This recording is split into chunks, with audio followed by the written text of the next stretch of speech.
जिंदाबाद जिंदाबाद जिंदाबाद जिंदाबाद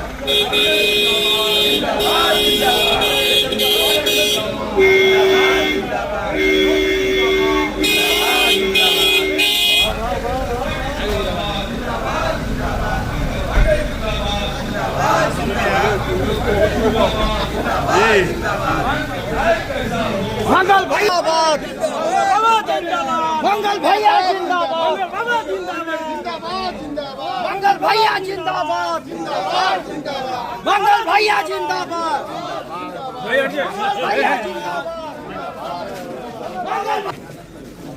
हम सबके अतिथि कार्यक्रम स्थल पर पहुंच चुके। आग्रह है अपने नेता आगे मंगल पांडे जी से स्थान ग्रहण करेंगे। आज के कार्यक्रम के जिनकी अध्यक्षता करनी है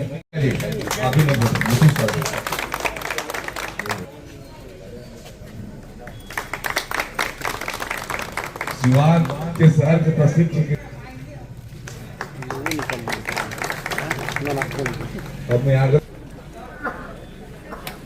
जोरदार ताली से आप सभी स्वागत करें। आप सबसे आगे है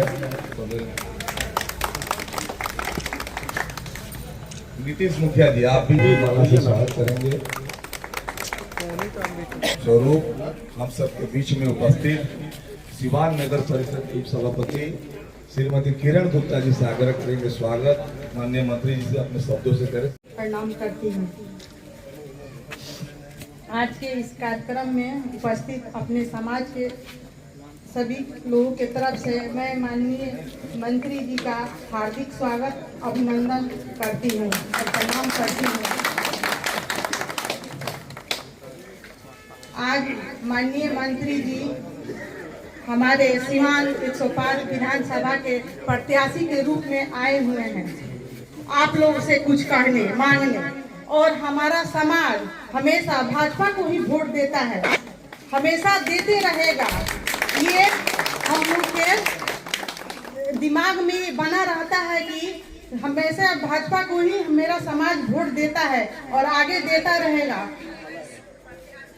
इसी सब से मैं ये कहना चाहती हूँ कि आप लोग तन मन धन से लग करके माननीय मंत्री जी को विधायक बनाए सिवान के और बहुत ज्यादा मत से विजयी बनाए। यही मेरा कहना है अपने समाज के लोगों से। धन्यवाद। दैनिक साहू समाज के बैठक में हमने सबके के बीच में उपस्थित समाज के पूर्व अध्यक्ष श्री जगन्नाथ साहू जी, जिनका आवास पर हमने आज इकट्ठा बनी सन, और एक संगठन के सचिव श्री ओम प्रकाश साहू जी, उमाशंकर साहू जी, आदरणीय कृष्ण मोहन जी, अभिषेक शाह जी, नीतीश मुखिया जी, नगर परिषद के उपाध्यक्ष किरण गुप्ता जी, देवेंद्र गुप्ता जी, श्री जयप्रकाश गुप्ता जी, गिरीश मिश्रा जी, श्री रामजीत सिंह जी, श्री रामदयाल शाह जी, श्री योगेंद्र शाह जी, श्री शिवनाथ पांडे जी, श्री नीरज पटेल जी, श्री अमित कुमार जी, श्री भोलू शाह जी, श्री उदय शाह जी, श्री ददन शाह जी, श्री बाबूनंद शाह जी, श्री गौतम शाह जी, श्री लव कुमार जी, और इस पूरे चुनाव में जो मेरे साथ दिन रात मेहनत कर रहे हैं ऐसे हमारे भाई मुकेश कुमार बंटी जी, यहाँ उपस्थित अन्य सभी समाज के गणमान्य प्रबुद्धजन, विशिष्टजन, सभी हमारे बड़े बुजुर्गों, नौजवान साथी मित्रों, यहाँ उपस्थित बहनें और मीडिया के हमारे सभी साथी, सबसे पहले मैं दैनिक साहू समाज के अपने सभी अधिकारियों का और उपस्थित सभी सामने इस समाज के अपने प्रबुद्ध जनों का सिर झुका के प्रणाम और नमस्कार करता हूं।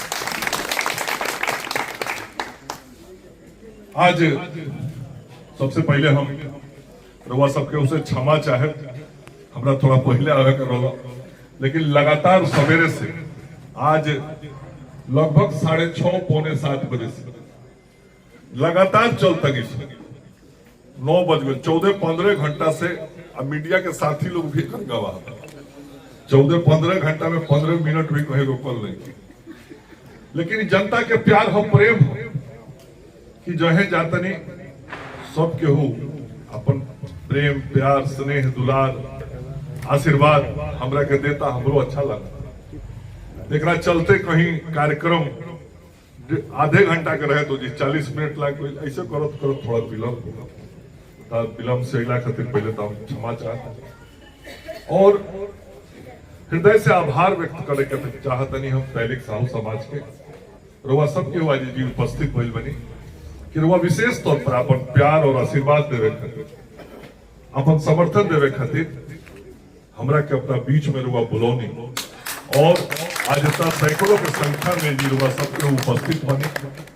इरा प्यार है कि रुआ हमरा के इतना बड़ा संख्या में उपस्थित होके हमने सबके जानतन सन के रुआ समय की कितना महत्व, 10-10 मिनट आधा घंटा और कितना महत्वपूर्ण होला अपना व्यवसाय खातिर व्यापार खातिर। और वो बीच में से रुआ शाम से अपन समय निकाल के आज के कार्यक्रम खातिर आई बनी, तो हम एक खातिर हृदय से आभार व्यक्त करते अपने सबके कि अपने सब हमारा खातिर आज इतना समय निकाले की कृपा करी, हमारी बात सुने। हम सिवान के बेटा के रूप में जो काम आज ले कोई नहीं ठीक कहले देवेंद्र जी, चाहे उस सड़क के मामला होके, पुल के मामला होके, अस्पताल के मामला होके, सौंदर्यीकरण के मामला होके, हमको वो प्रचार करे में विश्वास नहीं किया। हम मंत्रियों जितना दिन जौना विभाग के 6 विभाग के मंत्री रहे, हम लगातार काम करें। लोग हमरा कहबो करेला, पत्रकार मित्र लोग भी कहने कि आप प्रोपेगेंडा नहीं करते, प्रचार प्रसार नहीं करते। हम कहले कि भाई जनता के नजर सबसे ज्यादा तेज होला, जनता सच्चाई जाने ला कि के का करता, काम करत रहो तो जनता देखत रही आ समय अला पर आशीर्वाद देत रही। ऐसे प्रचार प्रसार ना काम करे। अब केहू हमरा से कहला कि दहा नदी पर पुलवा बनौनी तो काहे न बताइले, हमने काहे के हम बतावे ये जगह जाने कोई जानते हो। तो ऐसा बहुत, और हम बार कहिले कि काम हम कोई नहीं तो कोनो हम जनता खातिर कुछ विशेष आभार प्राप्त करे खातिर काम कोई नहीं, ऐसे वो काम ना करे। हमारी कर्तव्य रहे, हमारी जिम्मेवारी बा, तो हम अपना कर्तव्य और जिम्मेवारी के निर्वहन कोई नहीं, ऐसे प्रचार प्रसार के जरूरी नहीं है। हम तो इतने सोच के खुश होले कि हाँ जिम्मेवारी जो मिलल रहे उस जिम्मेवारी में हम कुछ काम, तो जो भी काम करे के अवसर या सिवान के विकास के अवसर हमारा मिलल बा, जरूर हम कहे कि ईमानदारी से ओकरा के हम निभौले। और जहां तक तैलिक साहू समाज के बात, ये पूरा समाज आज से ना भारतीय जनसंघ के समय से जो ना मेरा हमने के पार्टी के चुनाव चिन्ह दिया छाप वो बेरा से ये समाज के पूरा देश में, पूरा राज्य में ये समाज के समर्थन हमने के मिलत रहल बा, आशीर्वाद मिलत रहल।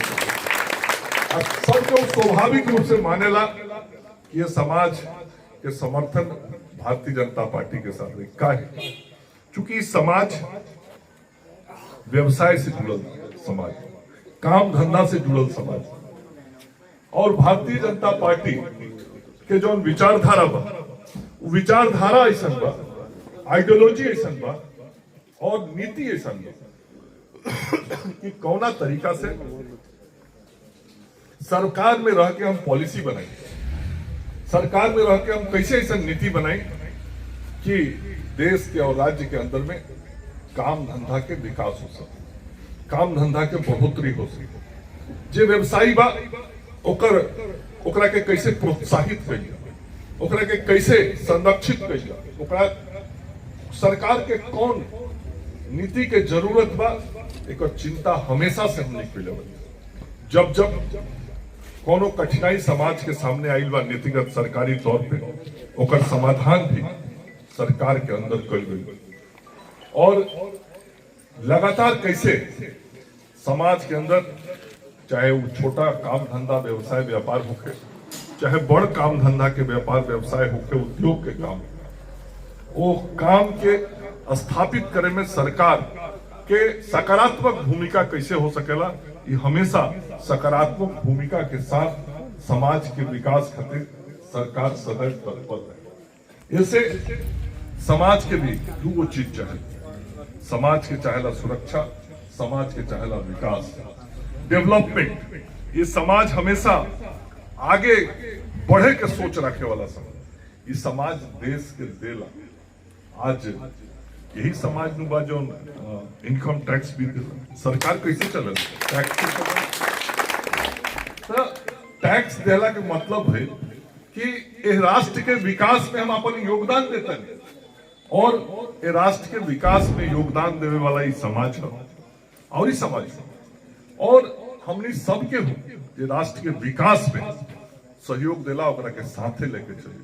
आदरणीय प्रधानमंत्री जी हमेशा कही, सबका साथ सबका विकास, सबका विश्वास सबका प्रयास। तो समाज के जितना विभिन्न वर्ग, दलित साहू समाज के बीच में माइल में, और भी समाज के अन्य वर्ग, सब के के विकास के चिंता जेकरा जौना तरीका के सहयोग के जरूरत बा तो हमने करी ले सके। और जब से मुख्यमंत्री श्री नीतीश कुमार जी बिहार के बागडोर संभालने वालों के आशीर्वाद से बिहार में, संपूर्ण बिहार में व्यवसायी के सुरक्षा और व्यवसायी के कैसे विकास होके, ये हमने के प्राथमिकता रहल बा, आगे भी रही। और लगातार एनडीए के अंदर चिराग पासवान जी, जीतनराम मांझी जी, उपेंद्र कुशवाहा जी कैसे सकारात्मक रूप से एनडीए के रोल रहे सरकार में, संगठन में, कि हम संपूर्ण समाज के अपना साथ जोड़ के लेके आगे विकास खातिर बढ़ सके, ये सोच के साथ काम करें। तो आज रुआ सबके हो कि हम हृदय से आभार व्यक्त करे के चाहते कि जौन सरकार, जौन गठबंधन, जौन नेता एक पूरा समाज के बारे में सोचेला, रोगो वो सरकार और गठबंधन के बारे में सोचे। अभी एक पहले वो कार्यक्रम में हम रहनी है, वो जी कहनी है कि प्रधानमंत्री जी, मुख्यमंत्री जी के सोच बा कि देश के राज्य के 2047 तक विकसित प्रदेश बनावे के बाद विकसित देश बनावे। तो विकसित देश और प्रदेश बनावे के बाद तो में समाज के बहुत बड़ा योगदान बा। ये समाज के योगदान के बिना वो लक्ष्य के हमने प्राप्त ना कर सकते। ऐसे देश और प्रदेश के आगे बढ़ावे में रुआ सबके जो योगदान बा, वो योगदान के भी हम हृदय से स्वीकार करेंगे और अभिनंदन करें। और आज एनडीए के उम्मीदवार के रूप में सीवान विधानसभा से रुआ सबके के बीच में हम बानी, एनडीए के उम्मीदवार के रूप में रुआ सबके के बीच में बानी, मतलब हम नरेंद्र मोदी जी, नीतीश कुमार जी, चिराग पासवान जी, जीतनराम मांझी जी और उपेंद्र कुशवाहा जी के प्रतिनिधि के रूप में रुआ सबके के बीच में। तो रुआ सबके से जरूर हम ये बात की अपील करे कि जो गठबंधन, जो नेता, जो नेतृत्व हमरा के रुआ लोग इनके बीच में उम्मीदवार के रूप में भेजे, और ये गठबंधन के पांचों पार्टी के जो हमारे सब नेता बा, जो हमारे कार्यकर्ता बा, वो सब लोग दिन रात जिसे मेहनत करता, परिश्रम करता, और समाज, संपूर्ण समाज के सहयोग लेके चुनाव में विजयी होके के आशीर्वाद मांगा था। उमें रोवा सबके आशीर्वाद जरूर हमरा गठबंधन को, हमरा पार्टी को मिली। सीवान भी जीते, सीवान जिला का और सीट भी जीते, और ये सीवान विधानसभा जो 105 सीवान विधानसभा बा, ये 105 सीवान विधानसभा से रोवा सबके आशीर्वाद 6 नवंबर के जो मतदान हुई, वो मतदान में रोवा सबके आशीर्वाद हमरा प्राप्त हुई, हमरा नेतृत्व के प्राप्त हुई, और बिना रोवा सबके आशीर्वाद के यज्ञ सफल ना हो पाए। ऐसे इस यज्ञ के सफल करेंगे रोवा सब के अपन आशीर्वाद दी 6 नवंबर के, ताकि 14 नवंबर के सीवान के सड़क पर फिर कमल फूल के झंडा लहरात दिखाई पड़े। ये